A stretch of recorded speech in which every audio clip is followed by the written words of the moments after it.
Hello students, कैसे हो। मेरे यूट्यूब चैनल ब्लेसबॉर्न केमिस्ट्री में एक बार फिर से आप सभी का हार्दिक स्वागत है। आज के इस वीडियो में हम बेसिक ऑर्गेनिक केमिस्ट्री स्टार्ट करने जा रहे हैं। बेसिक ऑर्गेनिक केमिस्ट्री का वॉल्यूम फर्स्ट। स्पेशली ये वीडियो मैंने class 11th, 12th, JEE mains और नीट के स्टूडेंट्स के पर्पज से बनाया है।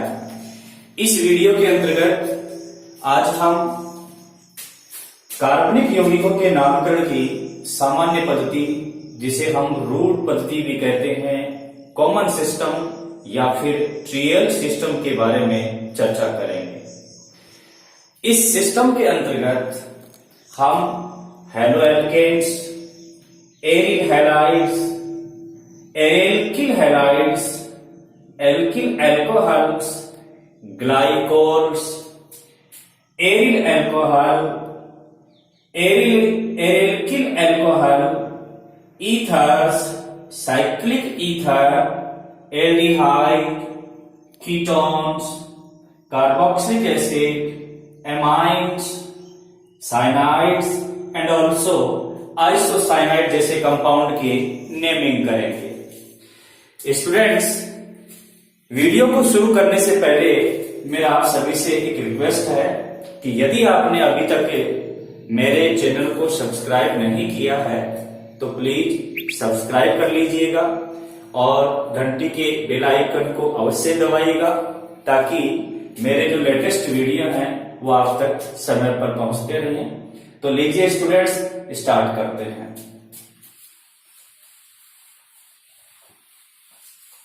सबसे पहले हम बात करते हैं कि कार्बनिक यौगिकों के नामकरण की सामान्य पद्धति, जिसको हम रूढ़ पद्धति भी कहते हैं, इसको हम रूढ़ पद्धति भी कहते हैं, ये होती क्या है। देखिए, रूढ़ पद्धति या सामान्य पद्धति एक ऐसी पद्धति है जो क्षेत्रीय नामों के आधार पर विकसित हुई है। इस पद्धति के अंतर्गत किसी भी कार्बनिक यौगिक का नाम उसकी क्षेत्रीय भाषा से व्युत्पन्न हुआ है। यह पद्धति बहुत ज्यादा हद तक विकसित नहीं हुई है। इस पद्धति में किसी भी कार्बनिक यौगिक का नाम या तो उसके किसी प्राप्ति सोर्स के आधार पर दिया जाता है कि वह कार्बनिक यौगिक किस सोर्स से प्राप्त हो रहा है, या फिर किसी कार्बनिक यौगिक का नाम उसके किसी स्पेशल कैरेक्टर के आधार पर भी दिया जा सकता है। इस पद्धति की कुछ लिमिटेशंस भी हैं। यह जो पद्धति है ये केवल छोटे छोटे जो सरल कंपाउंड होते हैं उनकी नेमिंग के लिए ही कंफर्टेबल है।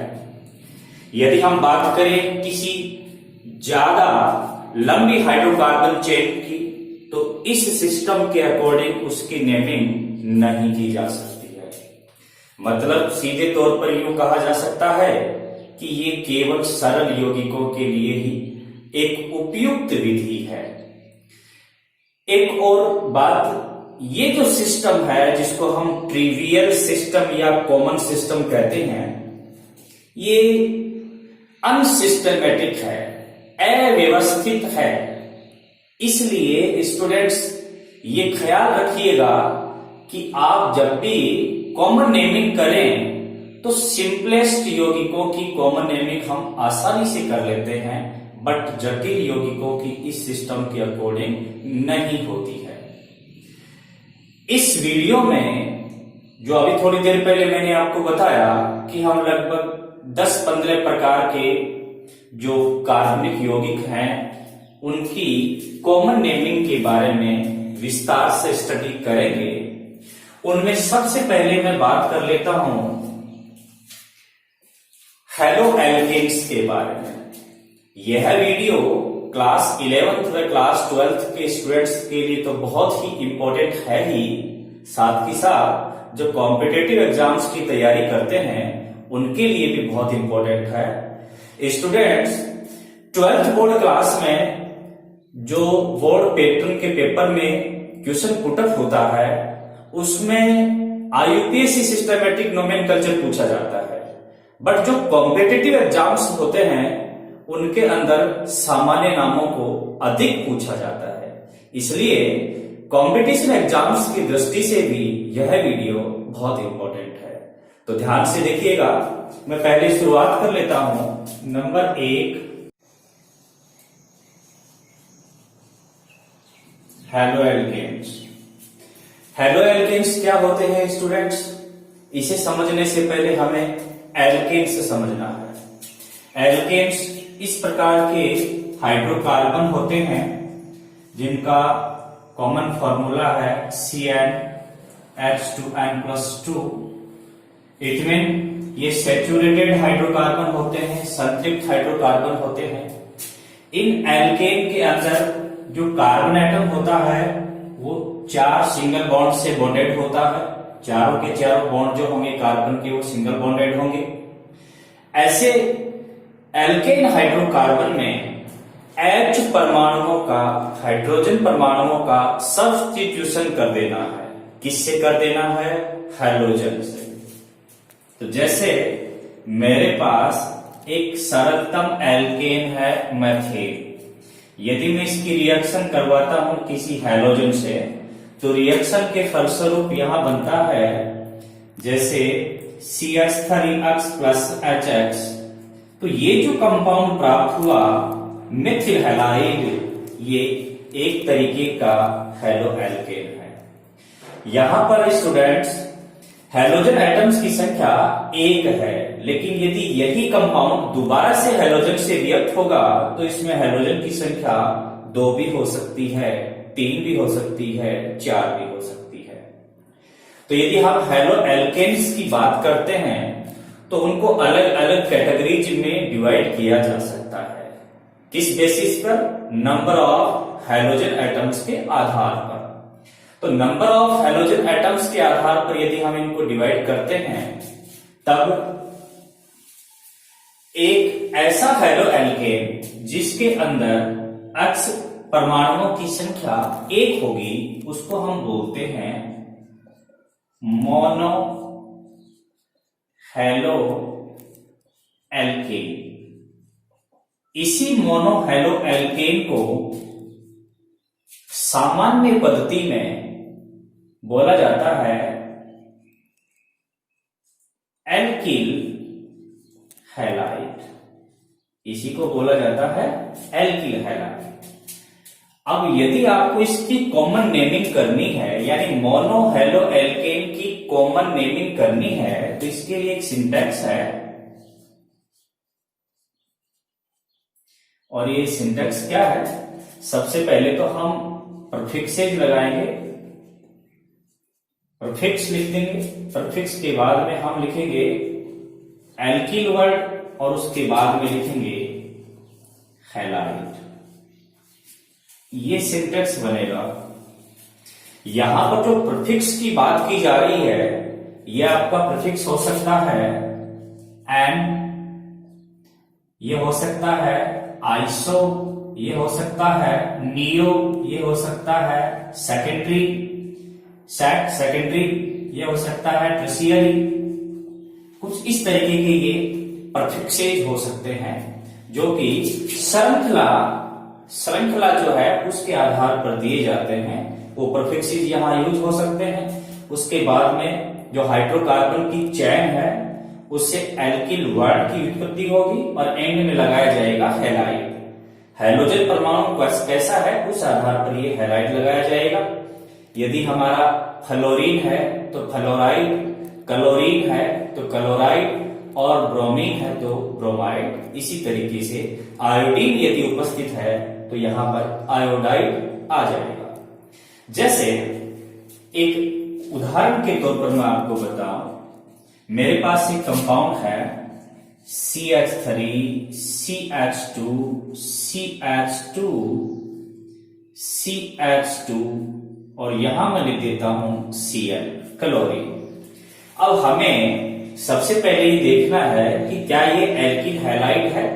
यस, इधर वाला ये जो पूरा हाइड्रोकार्बन चेन है वो एल्केन है और एल्केन से हाइड्रोजन का सब्स्टिट्यूशन होकर के क्लोरीन जुड़ा हुआ है, तो ये एक एल्किल हैलाइड है। अब इस एल्किल हैलाइड में सबसे पहले हमें ये देखना है कि प्रीफिक्स क्या यूज होगा, पूर्व लग्नक जो है वो क्या यूज किया जाएगा इसमें। तो यदि हाइड्रोकार्बन की चेन बिल्कुल सीधी हो, सीधी चेन के लिए हम एन प्रीफिक्स का उपयोग करेंगे। ध्यान कीजिए स्टूडेंट, एन प्रीफिक्स का यूज कब होता है, जब हाइड्रोकार्बन चेन सीधी अशाखित हो, तो ऐसे केस में एन प्रीफिक्स का यूज किया जाएगा। तो यहां पर प्रीफिक्स जो आ जाएगा वो तो आ जाएगा एन। अब इसके बाद में एल्किल, ये जो एल्किल वर्ड आ रहा है इसमें आप एल्क जो है ना, एल्क, इस एल्क को ऐसे समझिए, एल्क बराबर number of C atoms, number of carbon atoms. तो इस चेन में कार्बन एटम्स कितने हैं, 1 2 3 4। ये क्लोरीन है, कार्बन नहीं है। 1 2 3 4, 4 कार्बन है। 4 कार्बन के लिए जो हम रूट वर्ड काम में लेते हैं वो ब्यूट होता है। मूल शब्द क्या काम में लेते हैं, ब्यूट। तो देखिए मुझे एल्क की जगह पर ब्यूट रख देना है, तो ये कौन सा शब्द बन जाएगा, ब्यूटिल। तो यहां आगे क्या लिख देंगे हम, ब्यूटिल एंड ब्यूटिल। एंड में क्या लिखना है, हैलाइड, क्योंकि हैलोजन कौन सा है, क्लोरीन, तो यहां हैलाइड के स्थान पे आ जाएगा क्लोराइड। तो नाम क्या हुआ, एन ब्यूटिल क्लोराइड। और इस तरीके से इस मोनोहैलो एल्केन का ये सामान्य नाम हो गया। अब दूसरा एग्जाम्पल लेता हूं मैं। इसके दूसरे एग्जाम्पल में हम क्या करते हैं, एक हैलोजन परमाणु को यहां लगा देते हैं, जैसे मैं ब्रोमीन लगा देता हूं, इधर ब्रोमीन लिख देते हैं और इधर लिख देते हैं CH3। देखिए ये भी हमारा मोनोहैलो एल्केन है। इसके अंदर क्या है, हमारी जो चेन है हाइड्रोकार्बन की, उसमें एक ब्रांच निकली हुई है। तो यदि किसी हाइड्रोकार्बन श्रृंखला के एक सिरे पर, एक साइड में 2 मिथाइल ग्रुप आते हो ऐसे, या यूं कहें कि यदि आपका CH3 CH3 ये वाला ग्रुप उपस्थित है, ये ग्रुप यदि उपस्थित है, तो ऐसे केस में कौन सा प्रीफिक्स काम में लेते हैं, तो ऐसे केस में प्रीफिक्स काम में लेते हैं आइसो, आइसो प्रीफिक्स काम में लेते हैं। अब बात करते हैं कि एल्क के बराबर क्या आएगा, एल्क। एल्क बोले तो मैं आपको पहले बता चुका हूं, number of C atoms, carbon परमाणुओं की संख्या रखनी है, क्योंकि इसमें कार्बन परमाणु 1 2 3 4, टोटल कार्बन परमाणु काउंट करने हैं 1 2 3 4, तो 4 कार्बन हो गए। 4 कार्बन के लिए अभी थोड़ी देर पहले बताया गया था ब्यूट आएगा, बट ब्यूट के आगे क्या लिखा हुआ है, इल, YL, ब्यूटिल लिख देंगे, आइसो ब्यूटिल, और एंड में जोड़ना है हैलाइड। हैलाइड की जगह पर कौन आएगा, ब्रोमाइड, तो यहां पर लिख दिया जाएगा ब्रोमाइड। क्या नाम क्या हुआ, आइसो ब्यूटिल ब्रोमाइड। और इस तरीके से ये आइसो ब्यूटिल ब्रोमाइड इस कंपाउंड का सामान्य नाम हो गया।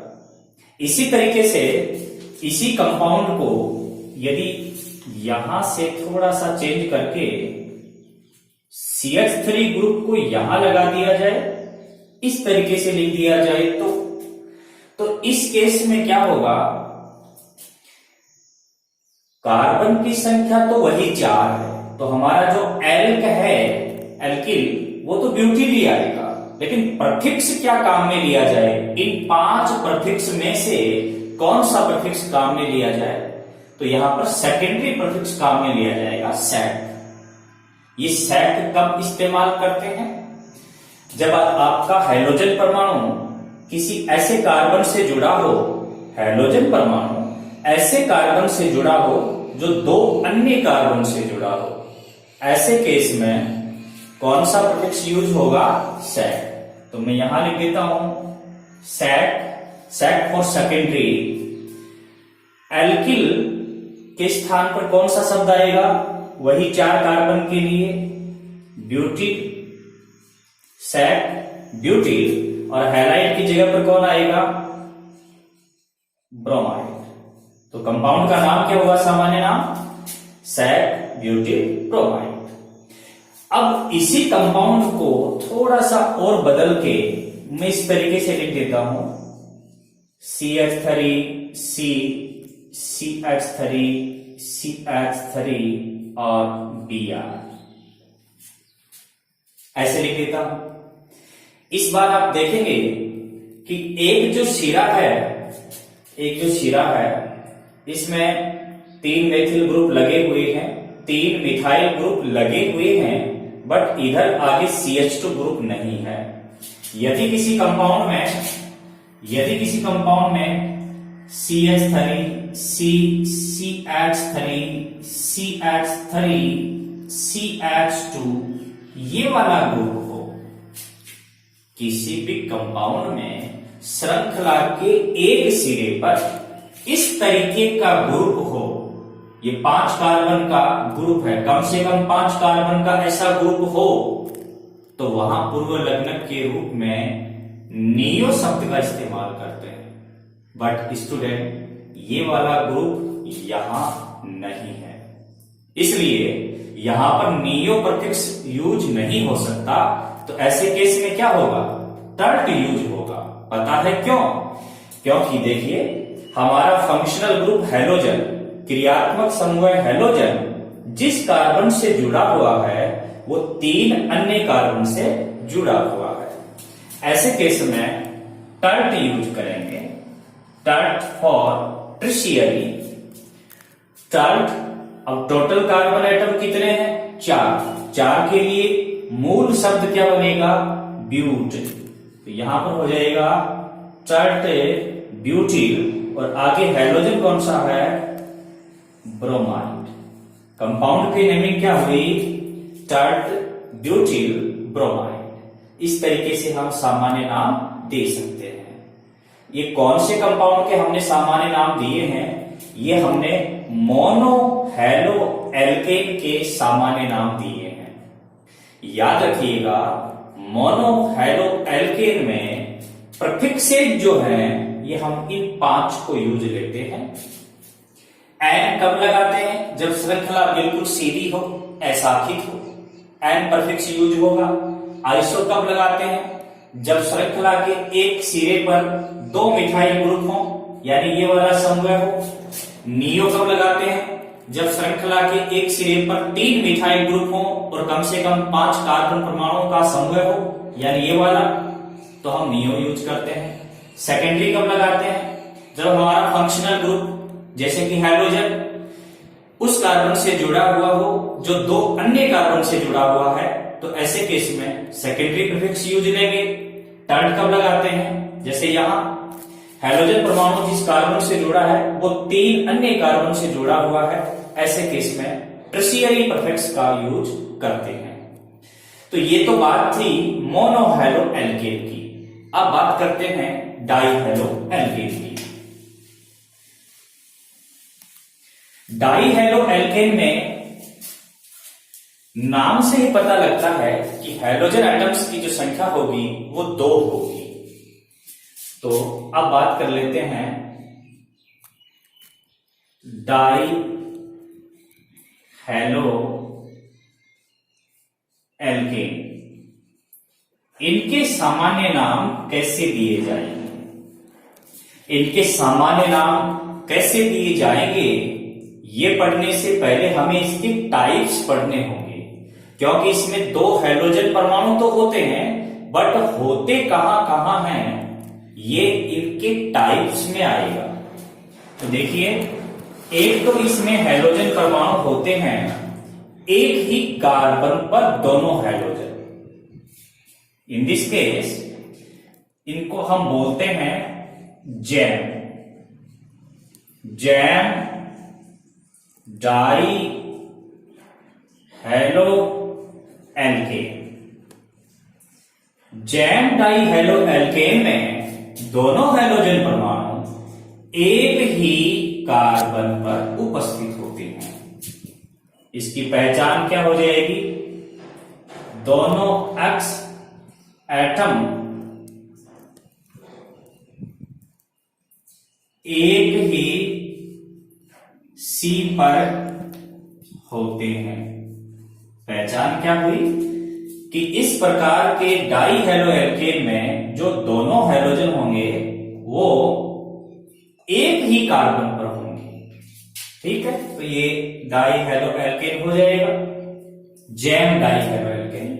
इसके लिए जो हम सिंटेक्स काम में ले सकते हैं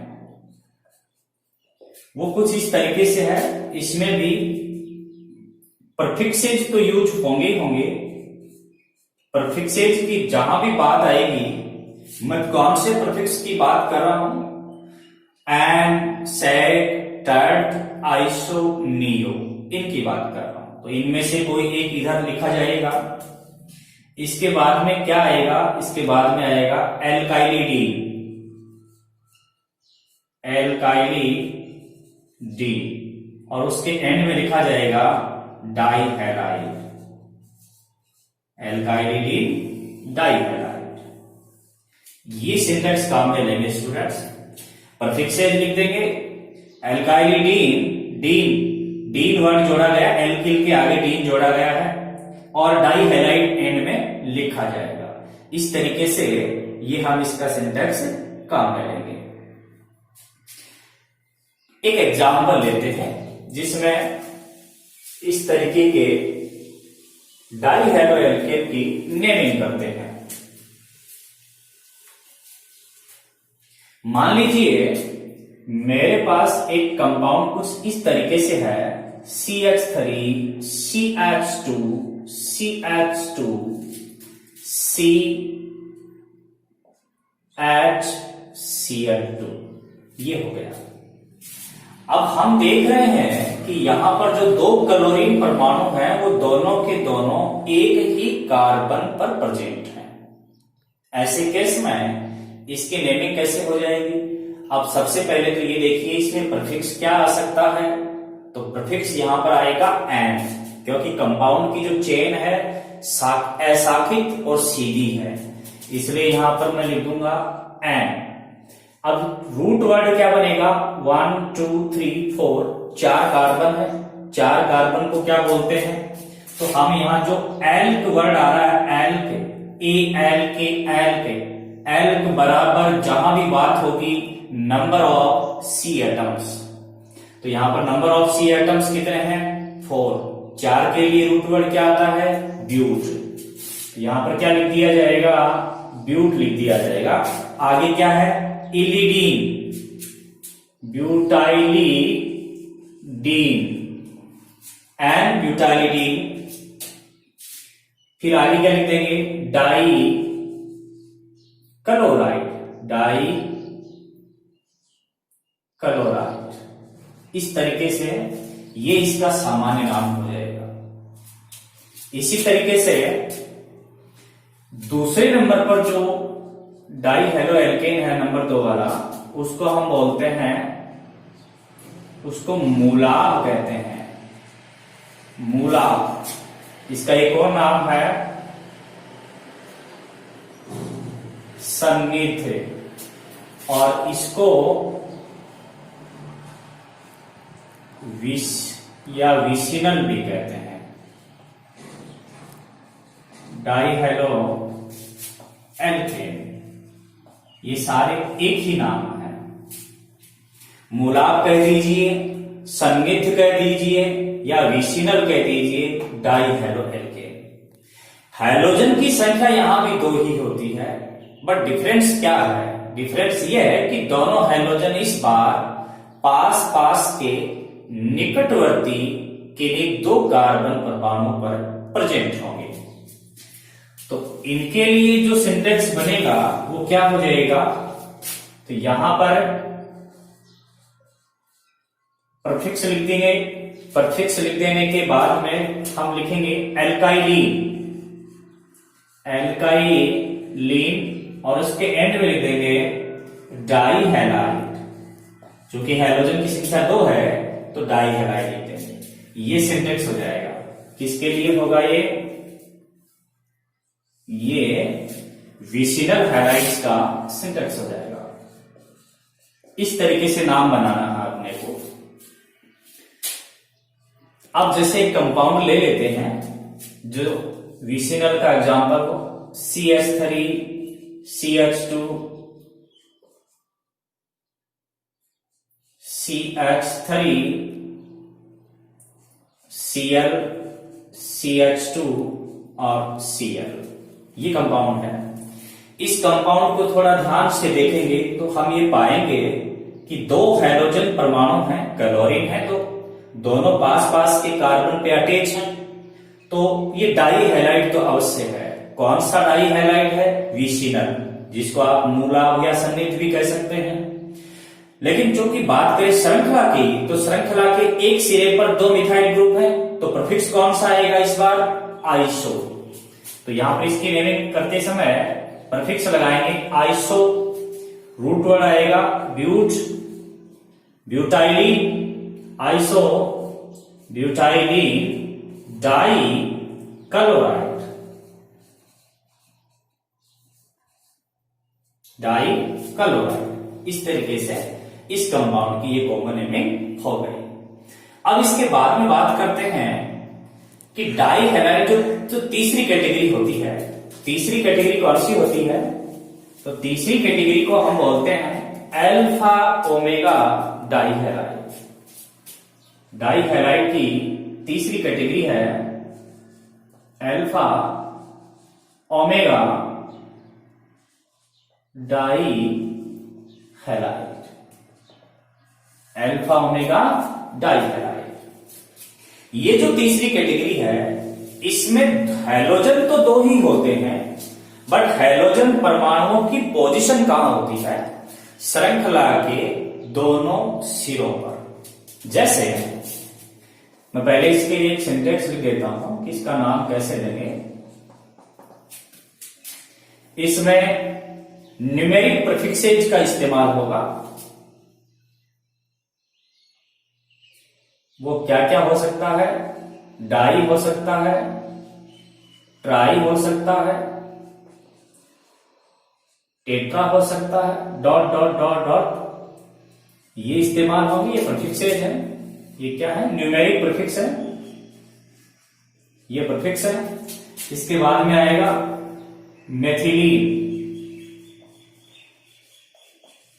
मेथाइलिन, और एंड में लिख दिया जाएगा डाई हैलाइड। कुछ इस तरीके का ये सिंटेक्स का हमें लिया जाएगा। तो अल्फा ओमेगा डाई हैलाइड के लिए जो सिंटेक्स यूज होगा, उसमें आपको क्या करना है? डाई, ट्राई, टेट्रा, पेंटा, हेक्सा, हेप्टा, इस तरीके की ये न्यूमेरिक प्रीफिक्सेज काम में लेने हैं। सारे नहीं, इनमें से कोई एक। फिर मेथिलीन वर्ड यूज होगा। यहां पर एथिलीन, प्रोपिलीन, ब्यूटिलीन ऐसा कुछ नहीं है, केवल मेथिलीन ही आएगा, और डाई हैलाइड एंड में लिख दिया जाएगा। एक बात दोबारा से याद कीजिए, अल्फा ओमेगा की पहचान मैंने बताई है कि इनमें दोनों हाइड्रोजन परमाणु श्रृंखला के दोनों सिरों पर होते हैं। अब ऐसा एक एग्जांपल लेते हैं। जैसे मान लीजिए मेरे पास कुछ इस तरीके का एक कंपाउंड है, जिसके अंदर मैंने यहां श्रृंखला के दोनों सिरों पर 2 आयोडीन के एटम्स जोड़ दिए हैं। आयोडीन जोड़ दिया है मैंने। अब हम इसको alpha omega die halo alkene कह सकते हैं, क्योंकि हैलोजन परमाणु की पोजीशन श्रृंखला के दोनों सिरों पर है। नेमिंग करते समय क्या करेंगे? सबसे पहले हमें न्यूमेरिक प्रीफिक्स लिखना है। न्यूमेरिक प्रीफिक्स में नंबर ऑफ मेथिलीन ग्रुप को काउंट कीजिए कि CH2 ग्रुप कितने हैं। ये जो मेथिलीन है ना, मेथिलीन हम कहते हैं CH2 ग्रुप को, इस ग्रुप को मेथिलीन कहते हैं। तो ये CH2 जो ग्रुप है, इसकी नंबर काउंट कीजिए। 1, CH2 1, CH2 2, CH2 3, CH2 4। तो number of CH2 group equal tetra, तो यहां पर आएगा टेट्रा। तो इसकी नेमिंग करते समय हम क्या करेंगे, टेट्रा मेथिलीन ही आएगा आगे, tetra methylene di iodide, di iodide. और इस तरीके से ये वाला जो है इस कंपाउंड का सामान्य नाम। नंबर 2 लिख लेते हैं, hello arenes, hello arenes. Hello arenes जिन्हें हम एरिल हैलाइड भी कहते हैं, एरिल हैलाइड भी कहते हैं। स्टूडेंट्स, इनके अंदर एक जो खास पहचान है वो ये है कि इनमें हैलोजन परमाणु 1, 2, 3 हो सकते हैं, बट हैलोजन परमाणु जहां जुड़ेगा वो बेंजीन रिंग से ही जुड़ेगा, और बेंजीन रिंग के किसी भी sp2 हाइब्रिडाइज कार्बन से जुड़ेगा। यूं कह सकते हैं कि बेंजीन रिंग में ये जो 6 कार्बन हैं वो सारे के सारे sp2 संकृत हैं, तो किसी भी एक sp2 संकृत कार्बन से हैलोजन जुड़ा हुआ होगा। यदि एक हैलोजन जुड़ा हुआ है तो वो तो मोनो प्रतिस्थापित हो गई। यदि 2 हैलोजन जुड़े हैं या 2 कोई समूह जुड़े हैं तो ऐसा यौगिक द्वि प्रतिस्थापित हो जाएगा, और यदि 2 से ज्यादा समूह प्रतिस्थापित हैं तो उसको हम बोलते हैं बहु प्रतिस्थापित हैलो एरेन या एरिल हैलाइड। ओके, इनके नेमिंग के लिए कोई स्पेशल सिस्टमैटिक रूल तो है नहीं। इनके जो नाम दिए गए हैं उनमें जनरली मैं बात करूं मोनो प्रतिस्थापित हैलो एरेन की, तो उनमें बेंजीन से कोई एक हैलोजन जुड़ा होता है। बेंजीन रिंग के sp2 संकृत कार्बन से एक हैलोजन जुड़ा होता है। इस प्रकार के कंपाउंड का नाम में हैलो तो हम पहले लिख देंगे और इसको हम बोलेंगे हैलो बेंजीन। क्या बोलेंगे इसे? Hello benzene. यदि यहां पर फ्लोरीन है तो फ्लोरो बेंजीन, यदि यहां पर क्लोरीन है तो क्लोरो बेंजीन, ब्रोमीन है ब्रोमो बेंजीन, और आयोडीन होने पर आयोडो बेंजीन कहा जाएगा। अब बात करते हैं द्वि प्रतिस्थापित हैलो एरेन की। द्वि प्रतिस्थापित हैलो एरेन में बेंजीन रिंग के 2 हाइड्रोजन परमाणुओं को हटा दिया जाएगा। अब 2 में से एक तो हैलोजन होगा ही होगा। यदि हैलोजन ही नहीं होगा तो हैलो एरेन किसे कहेंगे? एक तो हैलोजन ही होगा, और यदि मैं कोई दूसरा समूह जैसे कोई और लगा देता हूं, CH3 लगा दूं, तो इस प्रकार के इस कंपाउंड का सामान्य नाम होगा। सामान्य नाम देने से पहले हमें थोड़ा सोचना पड़ेगा, इन नामों को कंठस्थ याद करना पड़ेगा, तभी हम इनकी कॉमन नेमिंग कर सकेंगे। यहां पर कोई सिस्टमेटिक रूल्स तो है नहीं इनके लिए। इस हैलोजन को एक बार मैं इस तरीके से छुपा लेता हूं तो जो शेष कंपाउंड बचता है उसको हम सामान्य सिस्टम में टोलुइन कहते हैं। क्या कहते हैं? टोलुइन। अब इस टोलुइन की जस्ट पास वाली पोजीशन पर, यानी इस पोजीशन को हम कहते हैं ऑर्थो। ये वाली कौन सी पोजीशन हो गई? ये देखिए, जैसे यहां पर हैलोजन है तो इसकी इन दोनों पोजीशन को क्या कहा जाएगा? इसे कहा जाएगा ऑर्थो। इस पोजीशन को भी कहा जाएगा ऑर्थो, इसे कहा जाएगा मेटा, और इसे भी कहा जाएगा मेटा, और ये वाली पोजीशन कहलाएगी पैरा। अब हमारा फंक्शनल ग्रुप या कोई प्रतिस्थापी समूह है, इस तरीके के कंपाउंड में जहां पर भी होगा उसकी पोजीशन को लिख दिया जाएगा। इस कंपाउंड में मैंने हैलोजन जो है, halogen low priority functional group है, इसलिए हैलोजन की पोजीशन ऑर्थो है तो उस ऑर्थो पे दिखानी है। तो यहां पे इसकी नेमिंग करते समय हम लिखेंगे ऑर्थो हैलो टोलुई। इस कंपाउंड का नाम क्या हो जाएगा? Ortho halo toluene. इसके बाद में हम बात करते हैं एक और द्विप्रतिस्थापित कंपाउंड की।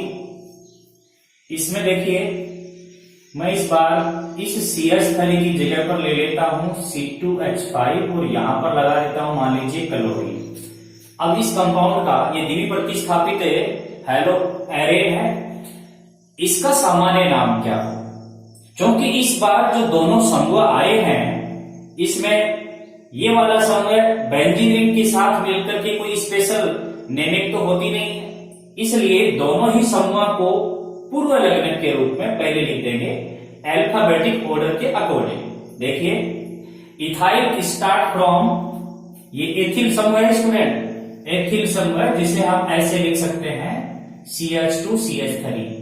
इस समूह को यानी इस समूह को ऐसे भी लिख सकते हैं। तो ये जो इथाइल है, ये स्टार्ट कहां से होता है? ETHYL, ई से स्टार्ट होता है। इसकी नेमिंग में पहले कौन सा लेटर आता है? ई। क्लोरो में कौन सा आता है? CHLORO, chloro. तो ABCD के अकॉर्डिंग पहले कौन आया? C आएगा पहले।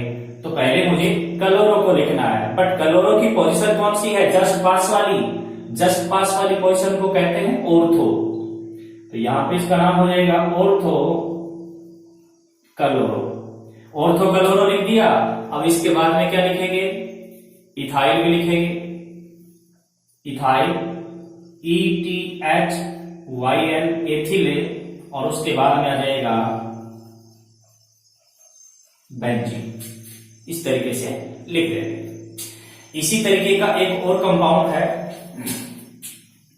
द्विप्रतिस्थापित कंपाउंड ही है। इसके अंदर हम क्या करते हैं? इस बार हाइड्रोजन को 2 लिख लेते हैं। मैं यहां एक तो लगा देता हूं मेटा पोजीशन पे और एक ब्रोमोबेंजीन है। तो इस कंपाउंड का नाम क्या होगा? इसका नाम हो जाएगा die bromo benzene. Die bromo benzene इसका नाम हो जाएगा। एक और कंपाउंड लेते हैं, उसके अंदर हम क्या करते हैं? बेंजीन रिंग से ब्रोमीन तो लगाते ही लगाते हैं, इसकी ऑर्थो पोजीशन पर मैं लगा देता हूं NH2 ग्रुप, एमिनो ग्रुप लगा देता हूं। तो यहां स्टूडेंट, यदि मैं इस ब्रोमीन को थोड़ी देर के लिए छुपा लूं तो इन दोनों को मिलाकर के एक स्पेशल नाम दिया गया है कंपाउंड को, और वो नाम है एनिलीन। और एनिलीन की ऑर्थो पोजीशन पर ब्रोमो आ रहा है, तो इसका नाम लिखा जाएगा ortho bromo aniline. Ortho bromo aniline इसका नाम हो जाएगा। एक और कंपाउंड की बात करें, यहां ये ऑर्थो ही नहीं, यदि इसकी पोजीशन आप चेंज कर देंगे, यहां पर चेंज कर देंगे, मेटा पोजीशन हो जाएगी, तो इसका नाम हो जाएगा मेटा ब्रोमो एनिलीन। और यदि ठीक सामने ले आएंगे तो पैरा ब्रोमो एनिलीन हो जाएगी। इसी तरीके से एक और कंपाउंड की यदि मैं बात करूं, ये देखिए, यहां पर बेंजीन रिंग से मैं जोड़ देता हूं CH3 और यहां पर जोड़ देता हूं OH। अभी मैंने हाइड्रोजन नहीं जोड़ा है, CH3 और OH को ही जोड़ा है। अब इसमें इस पोजीशन पर मैं जोड़ देता हूं क्लोरीन। इस पोजीशन पर क्या जोड़ दिया मैंने? क्लोरीन। तो इस क्लोरीन को यदि आप थोड़ी देर के लिए छुपा लेंगे तो इधर वाले कंपाउंड को बोला जाएगा क्रिसोल। ये जो नाम है, इन नामों को आपको याद ही करना पड़ेगा, बार बार इनको दोहराइएगा, लिख लिख के याद कीजिएगा। ये कोई सिस्टमेटिक नाम नहीं है, यानी इनका कोई स्पेशल रूल नहीं है, ये ऐसे ही नाम व्युत्पन्न किए गए हैं किसी प्राप्ति स्रोत या फिर किसी स्पेशल कैरेक्टर के आधार पर। तो यहां पर हाइड्रोक्सिल जो समूह लगा हुआ है, एल्कोहलिक जो समूह लगा हुआ है, एक तो ये, और एक मिथाइल जो समूह लगा हुआ है, यदि ये दोनों बिल्कुल पास पास में है या दोनों समूह उपस्थित हैं, तो ऐसे कंपाउंड को हम क्या कहते हैं? क्रिसोल कहते हैं। क्या कहते हैं? क्रिसोल। और इस क्रिसोल की 1 2 3 पोजीशन पर हाइड्रोजन आया हुआ है, इसलिए मैं इसको क्या बोलूंगा? देखिए, इसको हटा देता हूं 1 मिनट। अब इसको क्या बोला जाएगा? इसे बोला जाएगा ऑर्थो ऑर्थोक्रिशोल, इसे बोला जाएगा ऑर्थोक्रिशोल। लेकिन ऑर्थोक्रिशोल की 3 नंबर की पोजीशन पर मैं हैलोजन लगा देता हूं तो इसका नाम कुछ इस तरीके से होगा 3-क्लोरो ऑर्थोक्रिशोल, 3-क्लोरो ऑर्थोक्रिशोल, इस तरीके से इसका नाम दिया जा सकता है। यहां पर यदि इस क्लोरीन की पोजीशन को यहां ले आए तो ये 4-क्लोरो ऑर्थोक्रिशोल हो जाएगा, और यदि आप इस OH की पोजीशन यहां ले आएंगे तो इस जगह पर यदि OH आ जाएगा तो इसका नाम हो जाएगा 4-क्लोरो मेटाक्रिशोल, फिर मेटा हो जाएगा, और यदि यहां पे आ जाएगा तो उस केस में आएगा ये पैराक्रिशोल, 1 2 3-क्लोरो पैराक्रिशोल हो जाएगा। इस तरीके से इसका नाम दे सकते हैं। इसके अलावा एक और यौगिक जिसकी मैं बात करूं, एक बेंजीन रिंग से हम दोनों को जोड़ लेते हैं, क्लोरीन को भी और ब्रोमीन को भी। अब इनकी पोजीशन कौन सी है, ये तो है ऑर्थो, जस्ट पास में है दोनों, तो ऑर्थो पोजीशन है तो ऑर्थो वर्ड का इस्तेमाल होगा। तो इसका नाम देते समय क्या लिख दूंगा, ऑर्थो लगा दिया मैंने। अब सवाल ये है कि क्लोरो को पहले लिखो या ब्रोमो को, वैसे आएंगे तो दोनों ही पहले, बेंजीन के दोनों पहले लिखे जाएंगे, बट अब किसको पहले लिखा जाए, तो यहां पर आप अल्फाबेटिक ऑर्डर बना लीजिए। ब्रोमो स्टार्ट होता है B से, क्लोरो स्टार्ट होता है C से, तो ऑर्थो, ब्रोमो, क्लोरो और एंड में जोड़ देंगे बेंजीन। इस कंपाउंड का सामान्य नाम क्या हो जाएगा, ortho chloro bromo, ortho bromo chloro benzene, ये नाम हो जाएगा इसका। तीसरे नंबर पर बात कर लेते हैं एरेल्किल हैलाइड की। एरेल्किल हैलाइड, ये एरेल्किल हैलाइड क्या होते हैं, इनके अंदर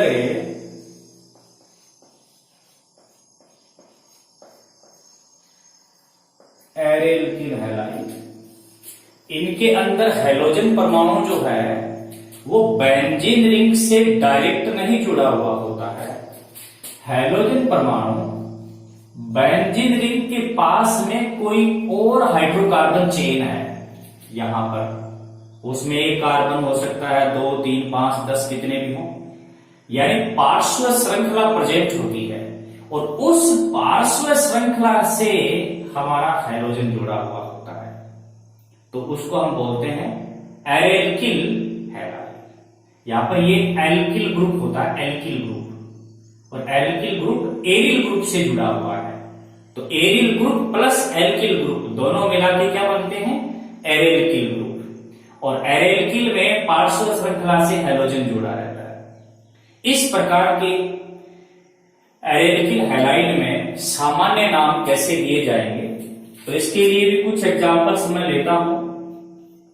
जैसे मैंने यहां पे ले लिया है CH2 और इसके लगा दिया है Cl, इस कंपाउंड का नाम होगा बेंजिल क्लोराइड। क्या नाम हो जाएगा इसका, बेंजिल क्लोराइड,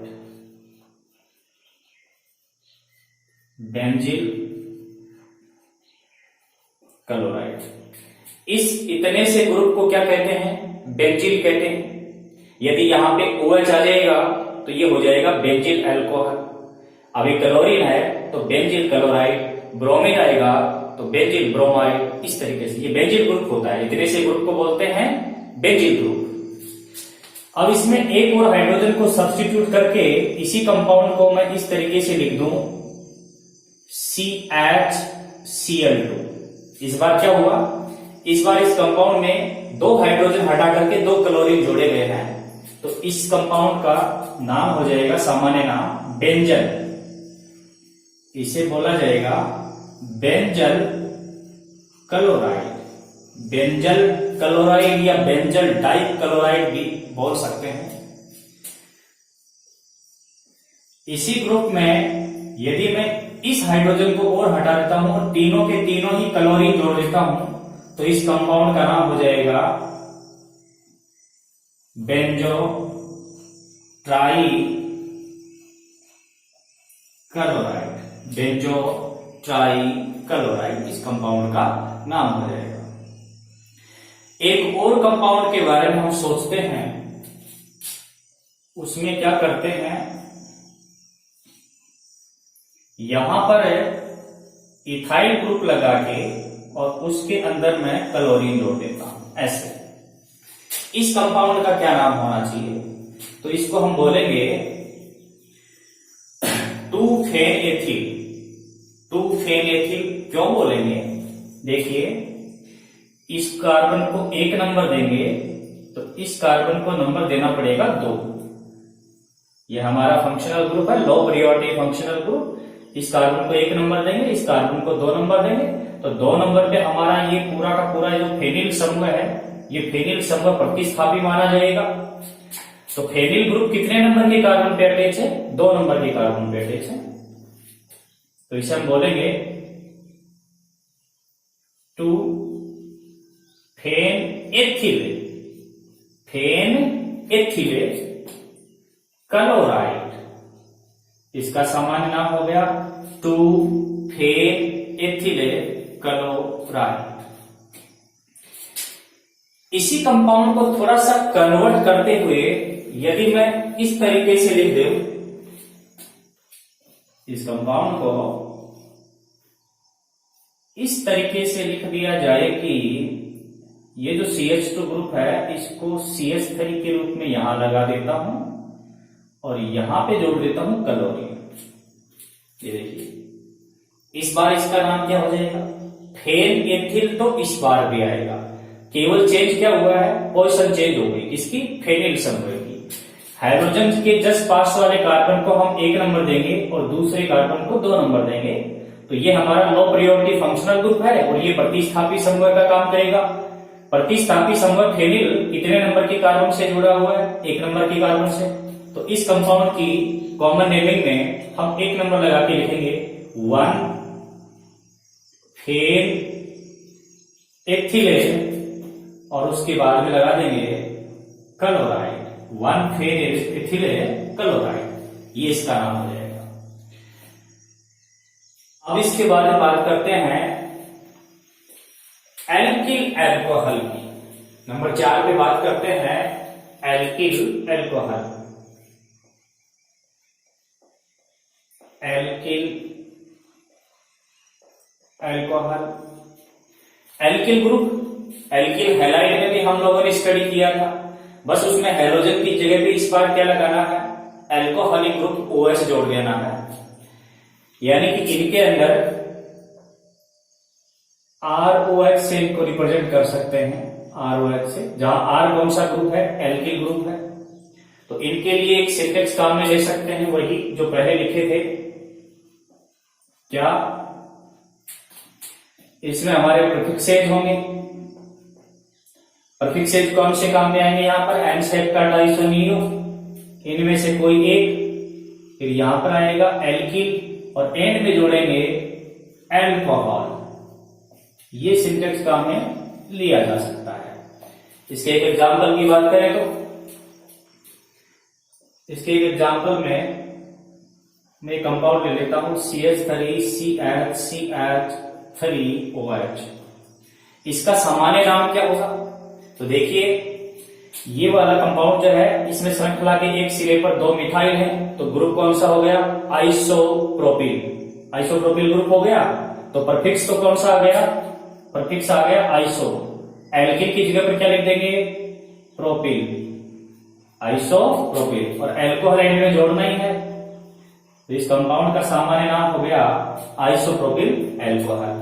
इसी तरीके से एक और कंपाउंड लेते हैं। इसके अंदर हम क्या करते हैं? CH3CH2CH3 और OH ऐसे लिख देता हूं मैं। इसके अंदर क्या हुआ कि हमारी जो श्रृंखला है उसके 2 नंबर के कार्बन पर OH जुड़ा हुआ है, यानी कि हाइड्रोक्सिल समूह जिस कार्बन से जुड़ा हुआ है वो 2 अन्य कार्बन से जुड़ा हुआ है, तो सेकेंडरी प्रीफिक्स यूज होगा। तो यहां पर इसका नाम हो जाएगा set butyl alcohol. 6 butyl alcohol. इसी तरीके से एक और कंपाउंड ले लेते हैं जिसके अंदर हम क्या करते हैं, कुछ इस तरीके से लिखते हैं CH3 CH3 CH2OH। इस बार इसका क्या सामान्य नाम हो जाएगा, देखिए इसमें श्रृंखला के एक सिरे पर 3 मिथाइल ग्रुप आ रहे हैं और टोटल कार्बन 5 या 5 से ज्यादा भी है। यदि 3 मिथाइल ग्रुप आए हुए हो और टोटल कार्बन 5 या 5 से ज्यादा हो तो ऐसे केस में नियो प्रीफिक्स का यूज होगा। तो यहां पर नियो लगा देंगे। अब टोटल कार्बन चूंकि 5 है, 5 के लिए वर्ड क्या आएगा, पेंटिल, नियो पेंटिल और एंड में लगा देंगे एल्कोहल। तो इस कंपाउंड का सामान्य नाम हो गया नियो पेंटिल एल्कोहल। ठीक है, इस तरीके से नाम लिख सकते हैं। अब इसके बाद में हम बात करते हैं नंबर 5 पर ग्लाइकोल की। नंबर 5 पर बात करते हैं ग्लाइकोल की। ग्लाइकोल क्या होते हैं, इसमें हम नंबर 1 बात कर लेते हैं। ये डाईहाइड्रोक्सी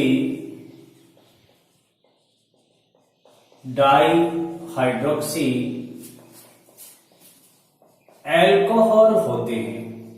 ग्लाइकोल क्या होते हैं, डाईहाइड्रोक्सी एल्कोहल होते हैं। मतलब यह है कि इनमें हाइड्रोक्सिल समूह OH समूहों की संख्या 2 होगी, लेकिन OH समूह की संख्या 2 कहां पर होगी, पास पास होगी या दूर होगी या आखिरी सिरों पर होगी। तो OH समूह की स्थिति के आधार पर इनको अल्फा, बीटा, गामा या डेल्टा ग्लाइकोल कहते हैं। इनमें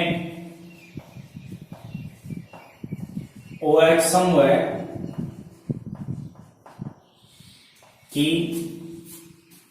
स्थिति के आधार पर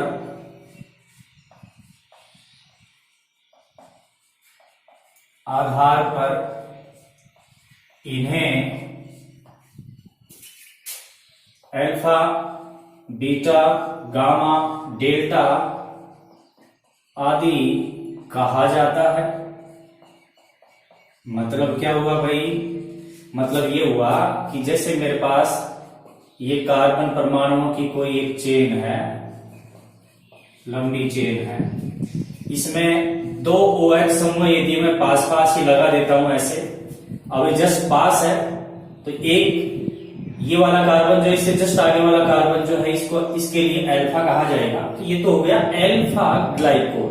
लेकिन इस स्थिति को यहां से हटा करके यदि यहां पे लगा दिया जाए तो इसे बोला जाएगा बीटा ग्लाइकोल, और यदि और आगे शिफ्ट कर दिया जाए यहां पर तो इसे बोला जाएगा गामा ग्लाइकोल, और यदि यहां से भी शिफ्ट कर दिया जाए तो फिर ये डेल्टा ग्लाइकोल हो जाएगा। इस तरीके से इनके नामों को अल्फा, बीटा, गामा, डेल्टा आदि ग्लाइकोल से जाना जाता है। अब एक और बात करते हैं कि इनके जो सामान्य नाम है वो बनाए कैसे जाएंगे। इनके सामान्य नाम उस एल्कीन के सामान्य नाम, उस एल्कीन के सामान्य नाम के आधार पर दिए जाते हैं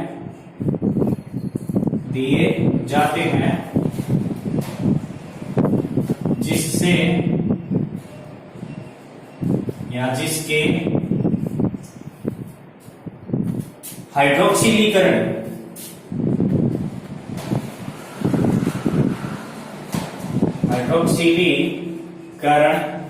जिसके हाइड्रोक्सिलीकरण से ये बनते हैं, जिसके हाइड्रोक्सिलीकरण से ये बनते हैं। यहाँ पर हाइड्रोक्सिलीकरण से मतलब है कि किसी भी कंपाउंड में हम OH समूह को जोड़ते हैं तो हाइड्रोक्सिलीकरण कहलाएगा। तो इनके सामान्य नाम उस एल्कीन के सामान्य नाम के आधार पर दिए जाते हैं जिस एल्कीन के हाइड्रोक्सिलीकरण से ये ग्लाइकोल बनते हैं। जैसे मैं बात करूं कि मेरे पास है CH2 डबल बॉन्ड CH2, इसको हम कहते हैं एथिलीन। एथिलीन, ये एथिलीन जो है सामान्य नाम है, हम यहाँ सामान्य नामों की बात कर रहे हैं। अब इस एथिलीन की जल अपघटन करना बेयर रिजेंट की प्रेजेंट में। बेयर रिजेंट क्या होता है? क्षारीय KMnO4 होता है, मतलब कि KOH प्लस से KMnO4, इसको हम बेयर अभिकर्मक कहते हैं। और इस बेयर अभिकर्मक की प्रेजेंट में यदि हम इसका हाइड्रोक्सिलीकरण करें तो क्या होता है? यहां पर है CH2 और CH2, इसके यहां पर OH लगेगा और इसके भी यहां से OH लगेगा। देखिए जल तो ये H2 है ही है, ये KMnO4 जो है ये ऑक्सीकारक होता है, एक नवजात ऑक्सीजन देगा, जो नवजात ऑक्सीजन यहां पर जुड़ेगी OH, और इस तरीके से ये दो OH दोनों कार्बन से अटैच हो जाएंगे। तो इसका नाम क्या बनेगा? इसका नाम उस एल्कीन से ही बनेगा जिससे ये बनाई गई है। तो इसका नाम हो जाएगा एथिलीन, और एंड में क्या जोड़ देंगे? Glycol, ethylene glycol. ऐसे ही प्रोपीन से क्या बन जाएगा? यदि इसी रिएक्शन को इस तरीके से हम प्रोपीन के साथ कराएं, CH2 डबल बॉन्ड CH2, यहां पर वही जल अपघटन HOH, वही बेयर रिजेंट क्षारीय KMnO4, क्या बनेगा? CH3 CHOH CH2OH, इसको बोला जाएगा प्रोपिलीन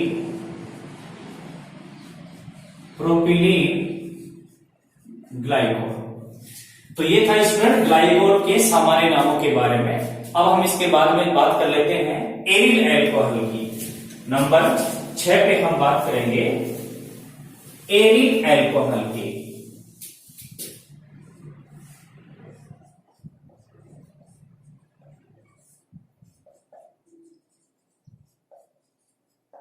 एरिल एल्कोहल क्या होते हैं? जैसे एरिल हैलाइड आए थे, वैसे ही एरिल एल्कोहल भी, इनमें एरिल समूह बेंजीन रिंग से जो है हाइड्रोक्सिल समूह जुड़ा होगा।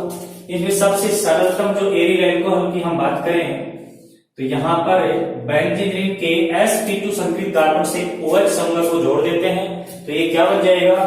तो इसको हम बोलते हैं फिनोल। क्या बोलते हैं इसको? फिनोल बोलते हैं। बहुत ही इंपॉर्टेंट कंपाउंड है, 12th क्लास के ऑर्गेनिक केमिस्ट्री में इसका काफी स्टडी होता है। अब यदि इसकी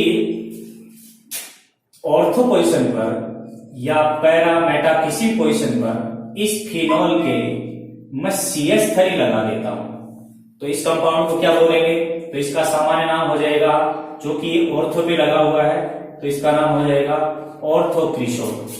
और इसी पोजीशन को चेंज करके सामने लगा दिया जाए, जैसे यहां CH3 लगा दें, यहां पे OH, तो इस कंपाउंड का नाम हो जाएगा पैरा क्रिसोल। इसे क्या बोला जाएगा? पैरा क्रिसोल बोला जाएगा। और यदि स्टूडेंट एक बेंजीन रिंग से OH समूह जो है वो दो जुड़े हुए हो, कितने जुड़े हुए हो? दो जुड़े हुए हो। लेकिन यहां पर एक बात और ध्यान रखनी है कि दोनों जो OH समूह हैं वो पास पास हो, मतलब ऑर्थो पोजीशन पर हो, तो इसको हम बोलते हैं कैटेकॉल। इस प्रकार के कंपाउंड को क्या बोलते हैं? कैटेकॉल बोलते हैं। और यदि ये जो दोनों समूह हैं ये बिल्कुल आमने सामने आ जाए, बिल्कुल आमने सामने आ जाए, कैटेगोरी में दोनों ऑर्थो पोजीशन पे हैं यानी पास पास हैं, और वहां इसमें देखिए इसमें OH समूह आमने सामने है, तो इस प्रकार के कंपाउंड का नाम होगा रिसोर्सिनोल। क्या नाम होगा इसका? रिसोर्सिनोल,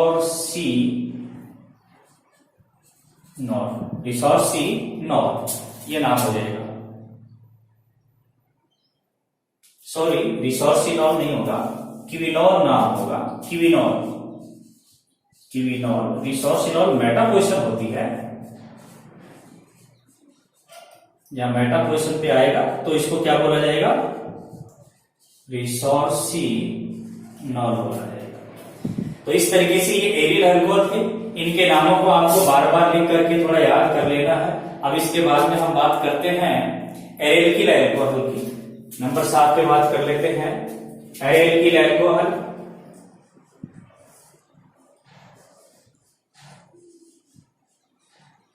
एल्किल अल्कोहल वही बात आ गई, जैसे एल्किल हैलाइड थे वैसे ही एल्किल अल्कोहल। इसके अंदर हमारा हाइड्रोक्सिल समूह जो है, अल्कोहलिक जो समूह है, वो एरिल समूह से जुड़े हुए एल्किल समूह से जुड़ा रहेगा। जैसे यदि मैं बात करूं इस वाले की, तो इसे क्या बोला जाएगा, बेंजिल अल्कोहल। और यदि इसमें एक हाइड्रोजन को और हटा करके एक और OH जोड़ दिया जाए, दैट्स पॉसिबल, नॉट पॉसिबल। याद रखिए क्लोरीन में हमने यहां पर 2 क्लोरीन भी जोड़े थे, 3 भी जोड़े थे, यानी कि बेंजील भी बनाया था क्लोरीन में, बेंजल भी बनाया था और बेंजो भी बनाया था। बट यहां पर 2 या 3 हाइड्रोक्सिल समूह नहीं जोड़ सकते। क्यों नहीं जोड़ सकते? क्योंकि 2 या 2 से अधिक हाइड्रोक्सिल समूह यदि एक ही कार्बन पे अटैच होंगे तो वो अनस्टेबल होता है कंपाउंड, और निर्जलीकृत होकर के वो कोई कार्बोनिल कंपाउंड में चेंज हो जाता है। इस तरीके से इसको नहीं बना सकते। बट एक और कंपाउंड के बारे में सोच लेते हैं। यदि मैं यहां पर CH2 लिख करके इसको ऐसे CH2 लगाकर लिख दूं तो इसको हम क्या नाम देंगे? तो इसको हम बोलेंगे फेन एथिल अल्कोहल। लेकिन कितना फेन एथिल? 2 फेन एथिल अल्कोहल। ये पहले भी आया था, हाइड्रोजन में भी हमने इसको पढ़ा था। ये 2 नंबर क्यों लगाया गया है? हाइड्रोक्सिल समूह की जस्ट पास वाले कार्बन को 1 नंबर, इसको 2 नंबर देंगे तो हमारा प्रतिस्थापी समूह जो फेनिल है वो फेनिल समूह 2 पे आ रहा है। 2 फेन एथिल अल्कोहल। अब इसकी पोजीशन को चेंज करके इसको ऐसे भी कर सकते हैं, जैसे यहां पर CH लगा करके यहीं OH लगा करके आगे CH3 लगा दे, तो इस बार हाइड्रोक्सिल समूह से जस्ट पास वाले कार्बन को 1 नंबर, इसको 2 नंबर देंगे तो हमारा प्रतिस्थापी समूह जो है 1 नंबर के कार्बन से जुड़ा हुआ होगा।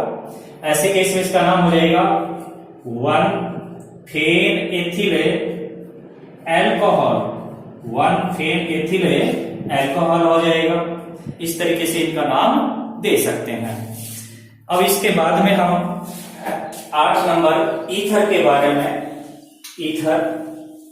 ईथर में द्विसंयोजक ऑक्सीजन परमाणु हाइड्रोकार्बन श्रृंखला के बीच में मध्य में जुड़ा रहता है। ईथर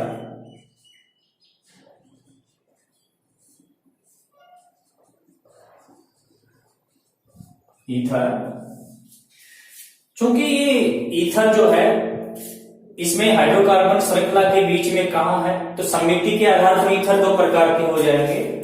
पहले हम बात कर लेते हैं सममित, या फिर इनको हम बोलते हैं सरल ईथर। सममित या सरल ईथर क्या होते हैं? इनके सामान्य नाम कैसे लेंगे? तो इनके सामान्य नाम है, इनमें द्विसंयोजक ऑक्सीजन परमाणु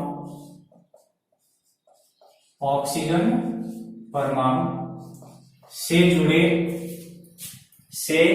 जुड़े एल्किल समूह के नाम से पहले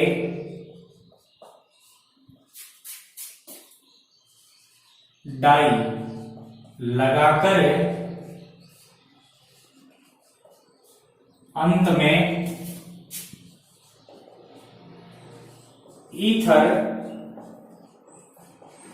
लिख दिया जाता है।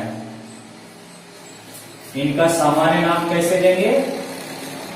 जैसे एक एग्जांपल ले लेते हैं, जैसे मेरे पास है CH3OCH3।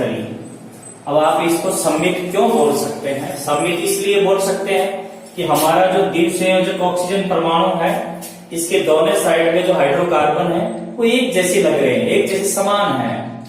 इधर मेथिल तो इधर भी मेथिल, तो ये सममित हो गया। अब इनमें से किसी भी एक हाइड्रोकार्बन का नाम ले लीजिए, दोनों मेथिल है तो कोई एक सेलेक्ट कर लीजिए मेथिल, उसके नाम से पहले क्या लगा देंगे? डाई, तो इसका नाम हो जाएगा डाई मेथिल, और एंड में क्या लिख देंगे? ईथर, डाई मेथिल ईथर, ये नाम हो गया। इसी तरीके से यदि ऐसे आ जाए C2H5O C2H5, यानी इस बार दोनों के जो समूह हैं, दोनों के दोनों वो एथिल हैं, तो इसका नाम कैसे हो जाएगा? डाई एथिल ईथर हो जाएगा। डाई लगा दिया पहले, समूह आ गया एथिल, और ईथर एंड में लगाते ही हैं। यदि इस तरीके से आ गया CH3CH CH3O CH3CH3 ऐसे लिख दे तो इस बार भी सममिति है, लेकिन इस बार ग्रुप कौन सा जुड़ा हुआ है? आइसोप्रोपिल, तो यहां पर नाम हो जाएगा di isopropyl, di isopropyl ether, ये नाम हो जाएगा। तो इस तरीके से सममित ईथर का नाम लिख सकते हैं। अब इसके बाद में बात करते हैं असममित ईथर की। असममित ईथर में द्विसंयोजक ऑक्सीजन परमाणु से जुड़े हुए जो दोनों समूह होंगे वो क्या होंगे भाई? भिन्न भिन्न होंगे। तो यदि बात करें असममित की, असममित ईथर का एक और नाम क्या है? इनको हम मिश्रित ईथर भी कहते हैं, मिश्रित ईथर भी कहते हैं। इनका मैं एक एग्जांपल ले लेता हूं। जैसे एक साइड में CH3 जोड़ दें और दूसरी साइड में मैं एथिल समूह जोड़ रहा हूं। इधर तो मेथिल है और इधर क्या है? एथिल है। तो अब इनमें समस्या आ गई, यहां डाई या ट्राई ऐसा कुछ नहीं लिखेंगे। यहां क्या करेंगे? हम द्विसंयोजक ऑक्सीजन परमाणु से जुड़े हुए जो ये दोनों समूह हैं, इन दोनों समूहों के नामों को अल्फाबेटिक ऑर्डर में लिखेंगे, इंग्लिश अल्फाबेटिक ऑर्डर में लिख देंगे। तो देखिए आप, इथाइल स्टार्ट फ्रॉम ई और मिथाइल स्टार्ट फ्रॉम एम, इस तरीके से अल्फाबेटिक ऑर्डर में पहले कौन आएगा? एथिल पहले आएगा और मेथिल बाद में आएगा। तो इसको हम कैसे लिखेंगे? एथिल, मेथिल, और एंड में क्या लगा देंगे? ईथर। तो यहां पर इसका नाम हो गया एथिल मेथिल ईथर। इसी तरीके से एक और कंपाउंड लेते हैं CH3 को CH2 क्या ये ईथर सममित है? नहीं है, क्योंकि इधर वाला जो ग्रुप जुड़ा हुआ है वो तो है आइसोप्रोपिल, और ये जो ग्रुप जुड़ा हुआ वो है एन प्रोपिल। सीधा है तो एन लगेगा, और इसमें दो समूह आए हुए हैं, आइसो लगेगा। तो अब ये देखिए आप, इसके नाम है, एक तो हमारे पास समूह है आइसोप्रोपिल, और एक है एनप्रोपिल। अब आप ये देख रहे होंगे कि यहां पर अल्फाबेटिक ऑर्डर किससे बनाया जाए? तो प्रोपिल और प्रोपिल ये तो समान ही है। अल्फाबेटिक ऑर्डर किससे बनाया जाए? तो मैं आपको बता दूं, आइसोप्रोपिल में स्टार्टिंग का जो लेटर है वो आई माना जाएगा, और एन प्रोपिल में स्टार्टिंग का लेटर है वो पी को माना जाएगा। एन को काउंट नहीं करेंगे, एन फॉर नॉर्मल ये काउंट नहीं होगा। तो आई पहले आएगा, तो आइसोप्रोपिल को पहले लिखेंगे, बाद में एन प्रोपिल को लिखेंगे। तो यहां पर मैं लिख देता हूं आइसोप्रोपिल एन प्रोपिल, और आगे लगा देंगे ईथर। इस तरीके से इसका नाम लिखा जा सकता है। इसके बाद में हम बात कर लेते हैं साइक्लिक ईथर के बारे में। चक्रीय ईथर क्या होते हैं? चक्रीय जो ईथर होते हैं उनके अंदर द्विसंयोजक O परमाणु हाइड्रोकार्बन श्रृंखला के साथ जुड़कर के एक वलय का निर्माण करता है जो विषम चक्रीय होगी। विषम चक्रीय इसलिए होगी भाई सारे परमाणु वलय में एक जैसे कैसे आएंगे, ऑक्सीजन तो आएगा, वो तो कंपलसरी है। तो अगला नंबर जो 8 नंबर या 9 नंबर जो भी है, चक्रीय ईथर। चक्रीय ईथर क्या होते हैं? ये विषम चक्रीय वलय होते हैं। विषम चक्रीय वलय बनती है इनके अंदर। इनमें सामान्य नाम जो है वो वलय की साइज के हिसाब से देते हैं। इनमें सामान्य नाम जो है, सामान्य नाम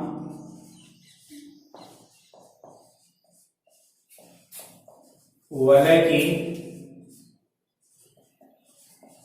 साइज के आधार पर देते हैं। वलय की साइज, छोटा 2 कार्बन वाली वलय है या 3 कार्बन वाली है या 4 कार्बन वाली है, वैसे वैसे उनके नाम होते हैं। जैसे सबसे सरलतम वलय जो है वो 2 कार्बन और 1 ऑक्सीजन से मिलकर बनेगी, तो इसको क्या कहते हैं? CH2 ऑक्सीजन और ऐसे ऑक्सीजन। तो यहां पर इसका जो सामान्य नाम होगा स्टूडेंट्स वो क्या हो जाएगा? Ethylene oxide. इसका सामान्य नाम होगा एथिलीन ऑक्साइड। और ये जो एथिलीन ऑक्साइड है इसी को हम कहते हैं ऑक्सीरेन। क्या कहते हैं इसे? ऑक्सीरेन कहते हैं। ये 12th क्लास के स्टूडेंट्स के लिए बहुत इंपॉर्टेंट कंपाउंड है, कई रिएक्शंस में इसका यूज भी होगा। अब यदि हम यहाँ पर कार्बन की संख्या को बढ़ा करके एक और ज्यादा कर दें तो इसको क्या बोलेंगे? जैसे मैं इस तरीके से इस यौगिक को लिख दूं CH3 CH2 और यहाँ पे ऑक्सीजन ऐसे लिख दिया जाए तो इस कंपाउंड का नाम, जैसे पहले तो आया था एथिलीन, इस बार बोलेंगे propylene. Propylene oxide, propylene oxide बोला जाएगा। अब यदि 4 कार्बन का 3 कार्बन की वलय वाला कोई कंपाउंड ले लें तो उसे क्या बोलेंगे? जैसे 3 कार्बन की वलय, टोटल 4 परमाणु वाली वलय बनाएंगे। ऐसे लिख लेता हूं CH2 और उसके यहां ऑक्सीजन जोड़ते हैं। इस प्रकार की वलय कोई बने तो उसे बोलते हैं ऑक्सीटेन। इसका नाम होता है ऑक्सीटेन बोलते हैं इस प्रकार के साइक्लिक ईथर को। इसी तरीके से यदि 5 सदस्यीय वलय बनाए तो फिर 5 सदस्यीय वलय को बोलते हैं ऑक्सीलेन। ये कैसे बनेगी? CH2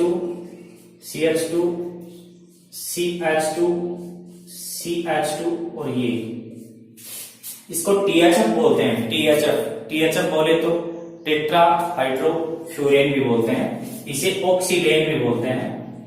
ऑक्सीलेन या फिर THF बोले तो टेट्रा हाइड्रोफ्यूरेन। ये भी कई जगह पर यूज होगा ये वाला कंपाउंड। यदि इसमें यहां पर डबल बॉन्ड आए और यहां पर भी डबल बॉन्ड आए तो इस कंपाउंड का नाम फिर फ्यूरेन होता है। तो इस तरीके से ये चक्रीय ईथर थे। 10 नंबर वाले जो फंक्शनल ग्रुप है एल्डिहाइडों के बारे में, एल्डिहाइड्स। तो एल्डिहाइड्स के सामान्य नाम कैसे दिए जाएंगे? जितने भी जो एल्डिहाइड हैं उनका ऑक्सीकरण यदि हम करें किसी वीक एजेंट या स्ट्रॉन्ग एजेंट से, तो एल्डिहाइड का ऑक्सीकरण करने पर कुछ एल्डिहाइड ऐसे हैं जिनका ऑक्सीकरण स्ट्रॉन्ग एजेंट से ही होगा, तो जब भी इनका ऑक्सीकरण किया जाएगा इनसे कार्बोक्सिलिक एसिड प्राप्त होंगे। तो इनके जो सामान्य नाम है वो कार्बोक्सिलिक एसिड के आधार पर ही दिए गए हैं। तो यहां मैं लिख सकता हूं इनके सामान्य नाम इनके ऑक्सीडेशन या ऑक्सीकरण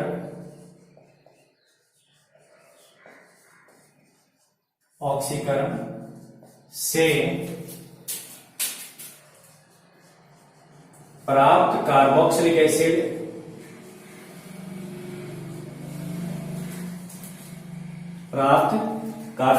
अम्ल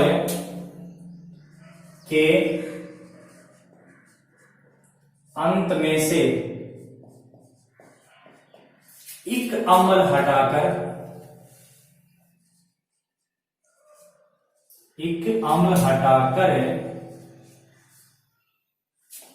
एल्डिहाइड जोड़कर देते हैं। एल्डिहाइड जोड़कर देते हैं मतलब क्या है कि जैसे मेरे पास एक एल्डिहाइड है HCHO, इसका नाम कैसे दिया जाएगा सामान्य सिस्टम में? तो पहले इसका ऑक्सीडेशन करेंगे हम। जब इसका ऑक्सीडेशन करेंगे तो हमें जो अम्ल प्राप्त होता है वो ये वाला होता है। हालांकि इस अम्ल का नाम क्या होता है? फॉर्मिक एसिड होता है, फॉर्मिक एसिड। तो यहां पर इस एल्डिहाइड का नाम क्या होगा? इसके अंदर से एक एसिड को हटा करके एल्डिहाइड जोड़ना है। यहां पर इसका नाम बनेगा फॉर्मेल्डिहाइड। मतलब ये फॉर्म जो है ना, फॉर्म ये तो यहां पर था और एक एसिड को हटा करके एल्डिहाइड जोड़ दिया, तो इस कंपाउंड का नाम क्या हो गया? फॉर्मेल्डिहाइड। इस तरीके से, इसी तरीके से एक और कंपाउंड CH3CHO, इस कंपाउंड का भी हम यदि हम ऑक्सीडेशन करेंगे, ऑक्सीकरण करेंगे, तो जो हमें अम्ल प्राप्त होगा वो होगा CH3C⋯OH, ये होगा। वैसे इसका नाम क्या है सामान्य नाम? तो इसको हम बोलते हैं एसेटिक एसिड। Acetic acid. अब इसमें से ये एक एसिड हटाना है तो नाम क्या बन जाएगा? एसेटेल्डिहाइड। ऐसे ही प्रोपेनएल्डिहाइड, ब्यूटेरेल्डिहाइड नाम दिए जा सकते हैं। यदि हमारे पास कोई एक ऐसा एल्डिहाइड हो जो कि मतलब प्रतिस्थापी समूह उसमें जुड़ा हुआ हो, तो ऐसे एल्डिहाइडों का नाम कैसे देंगे? ऐसे एल्डिहाइडों का नाम प्रतिस्थापी समूह की स्थिति अल्फा, बीटा, गामा, डेल्टा के आधार पर दर्शा करके फिर दिया जाता है। तो मैं बात कर रहा हूं किसी एक प्रतिस्थापित एल्डिहाइड का सामान्य नाम कैसे दिया जाए। इसके लिए मैं एक एग्जांपल ले लेता हूं। जैसे मेरे पास है CH3CH2CHO और यहां पर मैंने लगा दिया है CH3, इस तरीके से लगा दिया। अब ये प्रतिस्थापी समूह आ गए, इसमें क्या नाम हो सकता है? इसमें ये तो वैसे आइसो बनेगा, 1 2 3 4 5 आइसो वेलेरेल्डिहाइड, इसका नाम हो जाएगा आइसो वेलेरेल्डिहाइड। लेकिन CH3 की जगह पर यदि मैं क्लोरीन लगा दूं तो अब इसका नाम क्या होगा? अब इस केस में इस कार्बन परमाणु बोलेंगे अल्फा, इसे बोलेंगे बीटा, इसे बोलेंगे गामा। ठीक है, तो इसका नाम हो जाएगा बीटा क्लोरो ब्यूटेरेल्डिहाइड, ये नाम होगा इसका। मतलब क्या है कि प्रतिस्थापी समूह जो होता है उसकी स्थिति को अल्फा, बीटा, गामा, डेल्टा से दर्शाते हुए फिर नाम बनाते हैं, इस तरीके से होगा। अब बात करते हैं नंबर 11 कीटोन के बारे में। कीटोन का नाम ईथर की तरह ही देंगे। जैसे ईथर दो कैटेगरी में था, सम्मित और असम्मित, वैसे ही कीटोन भी सम्मित और असम्मित होती हैं। तो नंबर 11 कीटोन्स। कीटोन्स में बात करें पहले सम्मित की। सम्मित कीटोन में क्या करते हैं कि कार्बोनिल जो समूह होता है, यानी ये वाला समूह C⋯O, ये समूह कार्बोनिल समूह कहलाता है। इस कार्बोनिल समूह से जुड़े हुए दोनों जो समूह हैं वो एक जैसे आएंगे।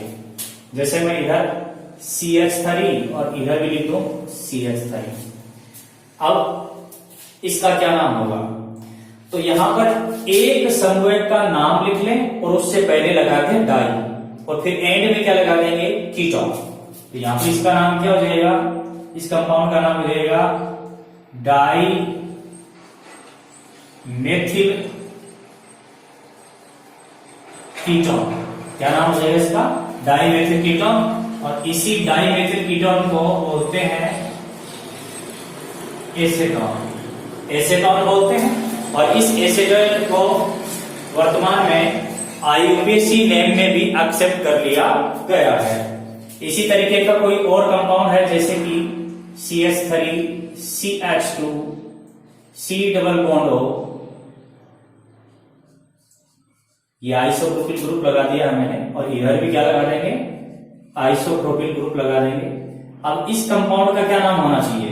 कार्बोनिल समूह यहां पर है, इससे जुड़े हुए दोनों समूह एक समान हैं। कौन सा समूह जुड़ा हुआ है? आइसोप्रोपिल। तो इसका नाम हो जाएगा डाई आइसोप्रोपिल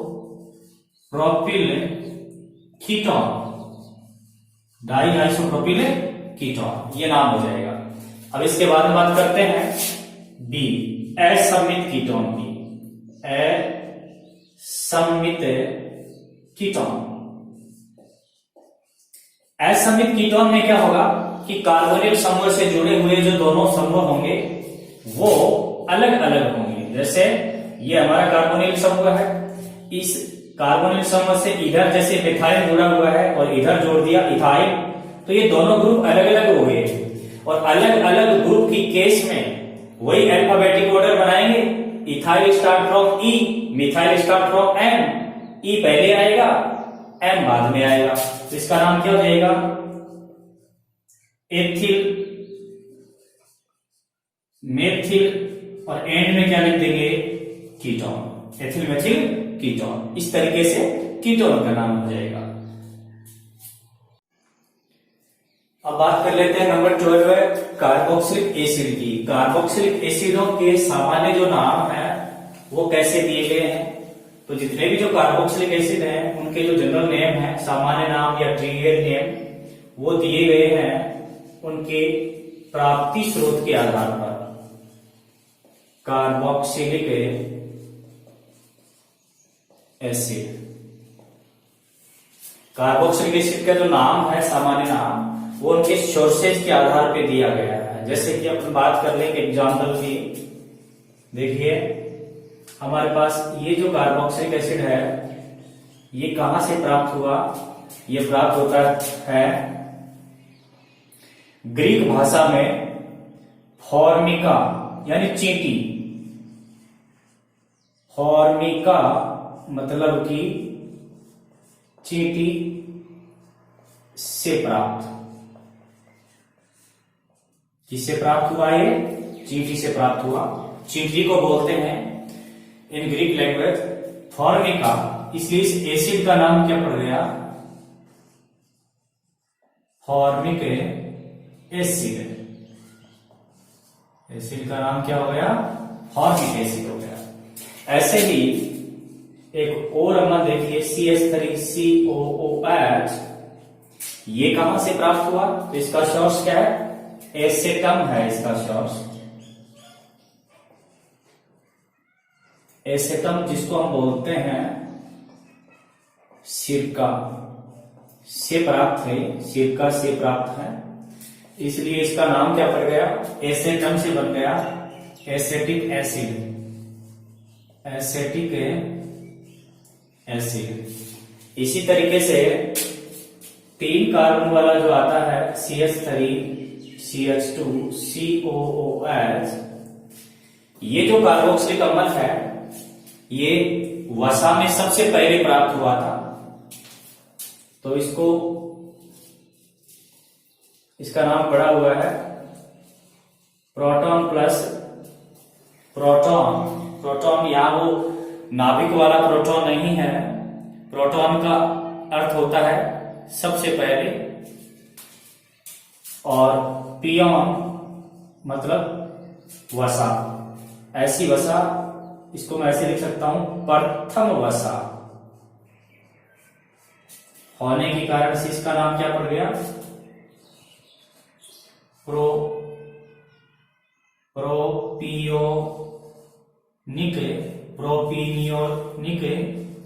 एसिड, ये नाम हो गया इसका।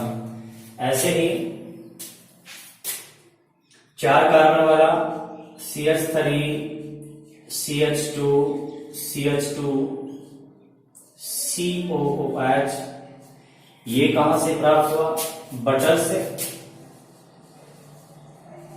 बटर BUTTER होता है बटर। बटर बोलते हैं हमारे इसको मक्खन को, मक्खन से प्राप्त। तो इसका नाम पड़ गया ब्यूटेरिक एसिड। Butyric acid. इस तरीके से कार्बोक्सिलिक एसिडों के नाम दिए हुए हैं। यदि किसी कार्बोक्सिलिक एसिड में कोई प्रतिस्थापी समूह प्रेजेंट है साइड में, तो उसकी स्थिति को भी अल्फा बीटा गामा डेल्टा से दर्शा करके नाम देते हैं। अब इसके बाद में हम बात करते हैं नंबर 13 एमीन्स के बारे में। एमीन्स ये इंपॉर्टेंट है 12th क्लास के लिए। एमीन्स, एमीन्स जो होते हैं ये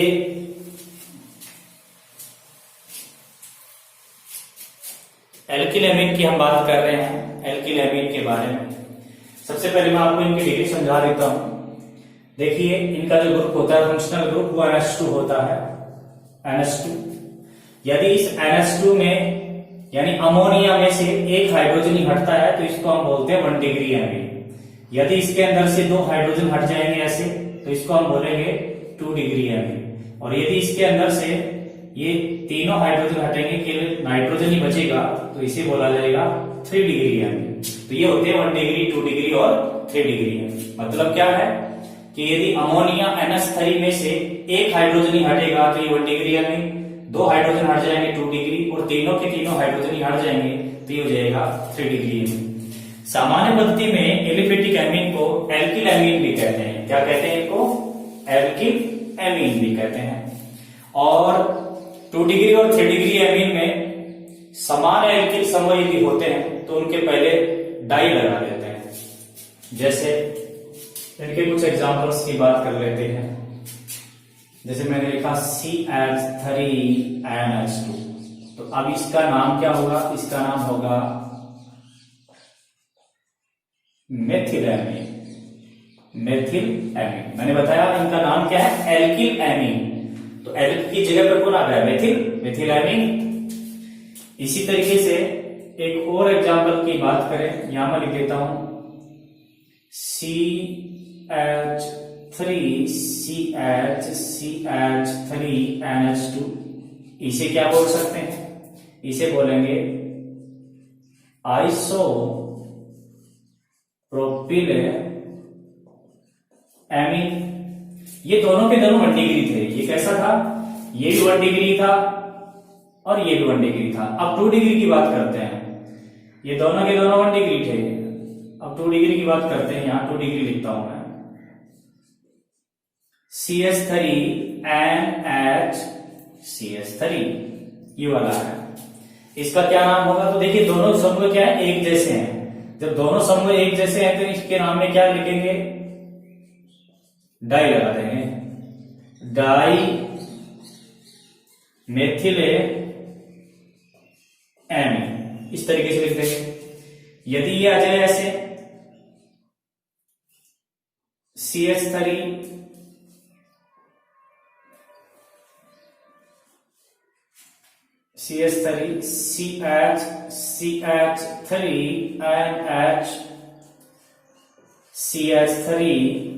और यहां भी CH3 ऐसे आ जाए तो इस केस में इसका क्या नाम हो जाएगा? इस केस में इसका नाम हो जाएगा डाई आइसोप्रोपिल एमीन हो जाएगा। इसी तरीके से 3 डिग्री एमीन में जैसे मैं बात करूं CH3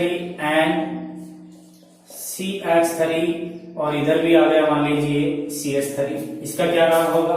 तो तीनों CH3 ग्रुप आ रहे हैं तो इसका नाम हो जाएगा try methyl amine. Try methyl amine हो जाएगा क्योंकि तीनों के तीनों जो ग्रुप हैं वो मेथिल ही है, एक समान है। लेकिन यदि किसी एमीन में ये जो एल्किल ग्रुप भिन्न भिन्न आए तो उस केस में क्या लिखेंगे? तो उस केस में हम एल्किल समूहों को इंग्लिश अल्फाबेटिक के ऑर्डर में लिखेंगे। जैसे एक एग्जांपल ले लेते हैं, CH3 N CH3 C2H5। इसका सामान्य नाम किस प्रकार दिया जाएगा? तो इनमें अल्फाबेटिक ऑर्डर बनाना पड़ेगा। ये तो एथिल है और ये दोनों मेथिल हैं। पहले कौन आएगा? एथिल। तो यहां पर लिखेंगे एथिल डाई मेथिल, मेथिल दो है इसलिए डाई मेथिल, और उसके एंड में लिख देंगे एमीन। इस तरीके से हम एमीन का नाम लिख देंगे। अब इसके बाद में नंबर 14 पे हम बात करेंगे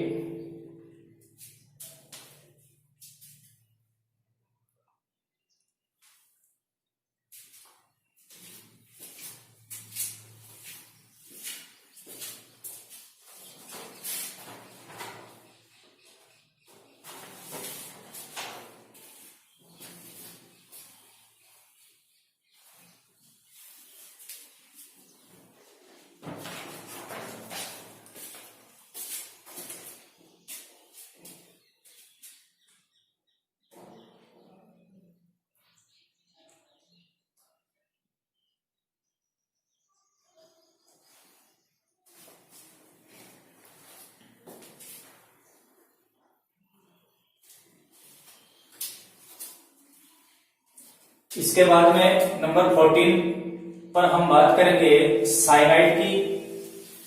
साइनाइड में ये वाला समूह होता है Cn, ये वाला समूह प्रेजेंट होता है साइनाइडों में। साइनाइड के अंदर जब भी आप कार्बन परमाणु के एटम्स को काउंट करेंगे सामान्य पद्धति में, तो ये वाला कार्बन काउंट नहीं होगा, ये अलग रहेगा। तो नंबर 14 पे बात कर लेते हैं साइनाइड्स। इनका जब भी आप नाम लिखेंगे तो इनको सामान्य पद्धति में क्या बोलते हैं भाई? इन्हें बोला जाता है एल्किल साइनाइड। सामान्य पद्धति में इनको एल्किल साइनाइड कहते हैं, एल्किल साइनाइड कहते हैं। एल्क बराबर हुई कार्बन परमाणु की संख्या, साइनाइड ग्रुप अलग से रहेगा। जैसे मैं इसका एक एग्जांपल लूं, CH3 CH2 C triple bond N, ये हो गया। तो यहां पर अब आप कार्बन काउंट करेंगे तो इस कार्बन को काउंट नहीं करेंगे सामान्य पद्धति में। IUPAC में काउंट होता है बट सामान्य पद्धति में ये वाला कार्बन काउंट नहीं होगा। ये पूरा का पूरा जो ग्रुप है ये क्या कहलाएगा? यही कहलाएगा साइनाइड। ये साइनाइड कहा जाएगा। और ये वाला ग्रुप जो है ये कौन सा है? तो ये वाला है एथिल। इस ग्रुप को हम बोलते हैं एथिल, और दोनों को मिलाकर के नाम क्या बन जाएगा? Ethyl cyanide. इस तरीके से नाम हो जाएगा। एक और एग्जांपल की बात करें, CH3 CH CH3 CH2 C triple bond N। इस कंपाउंड का क्या नाम हो जाएगा सामान्य? तो इसके अंदर ये तो हो गया है साइनाइड, और ये वाला जो पूरा कंपाउंड आ रहा है वो आ रहा है आइसोब्यूटिल। तो इसका नाम हो जाएगा आइसोब्यूटाइल साइनाइड। आइसोब्यूटिल है साइनाइड, ये साइनाइड का नाम हो जाएगा। अब नंबर 15 पे बात करते हैं। नंबर 15 में हम बात करेंगे आइसोसाइनाइड की। आइसोसाइनाइड, आइसोसाइनाइड की जो नेमिंग होगी सामान्य सिस्टम में, उसमें उसको बोला जाएगा एल्किल आइसोसाइनाइड, एल्किल आइसोसाइनाइड। इस बार ग्रुप थोड़ा सा उल्टा हो जाएगा। देखिए साइनाइड ग्रुप होता है ये वाला Cn, लेकिन ये वाला होता है Nc, उल्टा होता है। यानी यहाँ पर नाइट्रोजन जो है वो कार्बन के एल्किल ग्रुप से जुड़ा हुआ होगा। इसमें एक एग्जांपल ले लूं मैं, जैसे कि CH3 CH 2CH3MC, ये हो गया। तो अब आप यहाँ पर काउंट जब करेंगे श्रृंखला को, तो ये कार्बन तो काउंट नहीं होगा, ये तो पूरा का पूरा ये जो ग्रुप है ये बोला जाएगा क्या, ये बोला जाएगा आइसोसाइनाइड बोला जाएगा, इसको आइसोसाइनाइड बोला जाएगा। और इस ग्रुप को क्या बोला जाएगा, इस ग्रुप को बोला जाएगा